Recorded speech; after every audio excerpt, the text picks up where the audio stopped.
Hi, good evening mga friendship. Good evening sa lahat. Friendship, pag-usapan natin yung yung mga kabataan ngayon. Maraming gumagamit ng yung cigarette na beef. Oo, yung cigarette na bagong mga style ngayon na malakas umusok.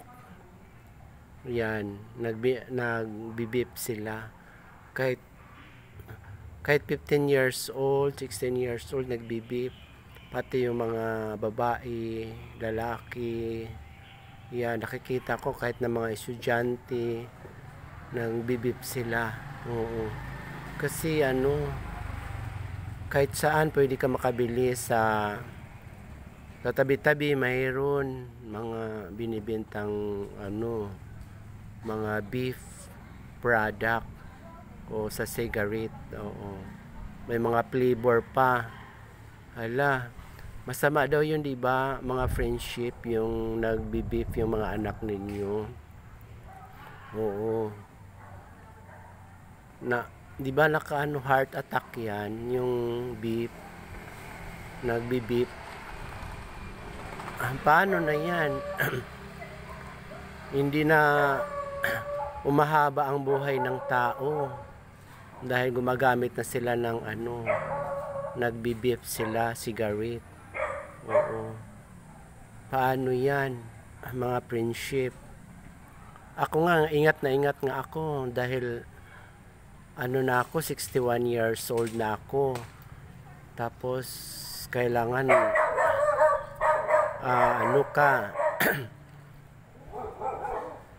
iniwasan ko na magsabon ng hindi na ako ngayon gumagamit ng mga pabangong sabon, shampoo, hindi na ako gumagamit, pati toothpaste hindi na ako gumagamit. Bumalik ako sa nakaraan. Yung ibig sabihin, na-discover ko na mayroon palang yung mga halaman na nasa paligid natin, pwede pala siya magamit na maging pampaligo, pang toothbrush. Oo, kagaya ng guava, pang toothbrush pwede. Tapos yung yung iodized salt pwede pang toothbrush. Bumalik ako doon sa ganun, hindi na ako bumibili ng Colgate kasi pag may edad na, kailangan maingat ka sa skin mo, sa balat mo, kasi biglang kukulubot yung balat mo pag gumamit ka ng mga products na nandyan sa ngayon sa supermarket or sa mga store. Ibig sabihin hindi naman kasi may edad na ako. Kailangan maingat na akong gumamit ng mga ganyan. Kailangan daw umabot tayo ng 120 years old. Mabuhay yung isang tao. Ibig sabihin kalahati pa lang yung narating ko. 61 years old. Kalahati pa lang daw yun. Oh. Isipin mo, yung iba hindi pa nangalahati, wala na sila. Bumalik na sila sa lupa. Kasi inabuso nila yung sarili nila, yung katawan nila inabuso. Hindi sila nag-research ng para maging healthy lifestyle. Yun. Ako kasi di bali wala ko, inubos ko yung pera ko sa mga prutas, mga pang healthy, mga pang energize sa katawan. Kumakain ako ng mga natural foods kagaya ng root crops, isda, mga lutong isda, mga saging, gulay, yan. Minsan chicken, yan. Paano na yung mga ibang tao, guys? Hindi naman pwede ako lang ako lang mag-isa na mabuhay na ganun kahaba, 120 years old. Dapat tayong lahat, oo, na marunong tayo mag-ingat sa sarili natin. Ibig sabihin, pagkakataon na natin na i-enjoy natin yung hiram natin na buhay kay God. Iingatan natin yung lahat ng binigay ni God, yung mga mata natin, ilong, ngipin, ang balat natin, yung kinakain natin, yung disiplina sa sarili, maging magandang character. Oo, hindi tayo manakit sa kapwa, wag tayong mainggit. Dapat ganun, wag tayo magbisyo. Isang bagay na rin yun.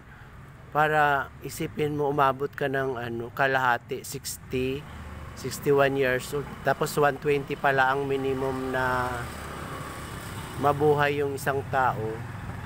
Sana makarating ako sa ganun, pero kailangan normal yung isip ko. Kailangan hindi ako ulyanin. Oo, kasi mahirap yung ulyanin. Kasi pag ulyanin ka, may bisyo ka. Ibig sabihin, kinakain mo yung bawal, yan. Hindi ka kumakain ng mga prutas, yung mga uminom ka ng mga pang-alak, mga iba-ibang klaseng mga drugs.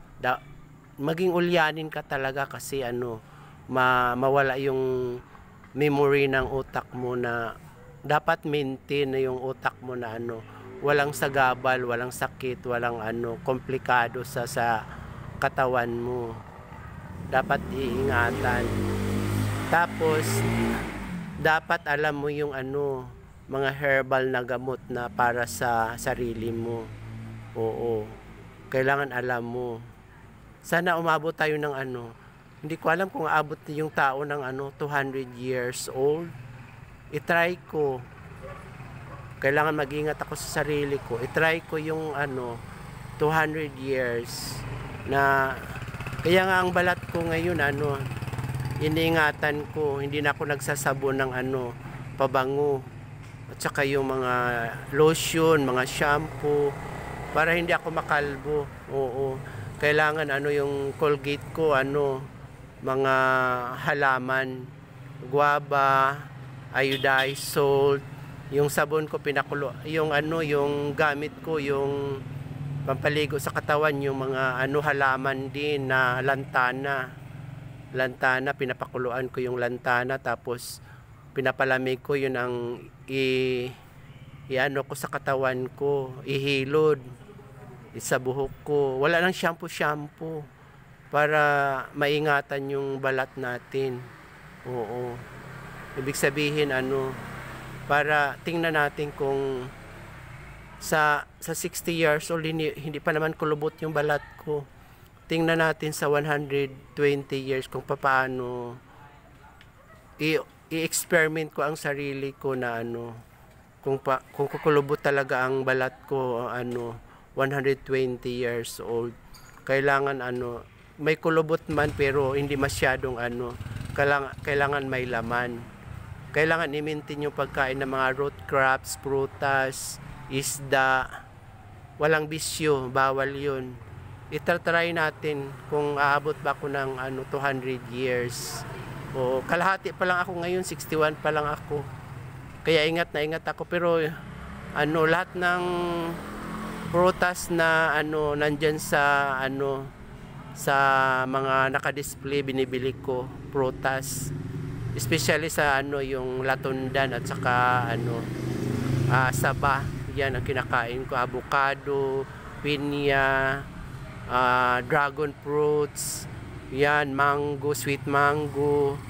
Kinain ko na lahat, hindi ako naghinayang sa pera, kasi kailangan kong ma-maintain yung immune system ko, para may panglaban ako sa halimbawa may mga tapos yung lantana na umiinom din ako ng lantana na pinakuluan na halaman, kasi titingnan natin na inoobserbahan ko yung sarili ko, na kung may sakit ako kailangan gagamutin ko sa sa pamamagitan ng herbal. Ayan. Lahat ako herbal eh. Kailangan sa buhok ko herbal, sa balat ko herbal, inumin ko herbal. Lahat yun. Kailangan mag-research muna ako. Dumaan ako sa maraming sakit pero sa awa ng Diyos na cured siya lahat. Dahil nag-search ako sa kung paano gagamutin yung yung dito ko sa Biki. Gumaling na kasi yung ginamot ko, nag-search ako sa sa YouTube. Kailangan Loya. Ayan, Loya na oil ginger. Pero wala akong makitang ginger na oil. Ako sa fresh na na Loya. Pinupunas ko araw-araw dito. Sa awa ng Diyos gumaling siya, hindi na lumaki. Oo. Kailangan basta dumaan ako sa maraming sakit pero kailangan na-cured siya lahat sa yung mga kati-kati. Iniingatan ko yung mata ko, ilong, ngipin, yan, iniingatan ko. Bawal ang bisyo yan. Walang tikim-tikim ng walang try. Alam ko bawal mag-try ng mga ganun kasi nakaka-addict daw yung mga nagta-try. Oo. Thank you mga friendship. Bye-bye. Oo. Sana mag-ingat din kayo ha. Paano kung ako lang mag-isa mabuhay ng matagal? Kayo hindi, mauna kayo. Kailangan sabay-sabay tayo. Ingatan natin ang sarili natin. Bye-bye. Okay. Anhin man ang pera kung itatago mo lang isi-savings mo. Tapos yung katawan mo nasisira. Kailangan ibili mo siya ng mga pagkain na nutritious na ibig sabihin nabubuhay yung katawan mo, yung organs mo na maging healthy para humaba ang buhay. Ganun ako, style ko. Kuripot ako sa mga bagay na na hindi mahalaga sa katawan. Oo. Pero pinapahalagahan ko yung prutas araw-araw. Kahit na 3 klaseng prutas, 4 na prutas, kinakain ko araw-araw para maging healthy lang. Oo. Bye-bye mga friendship.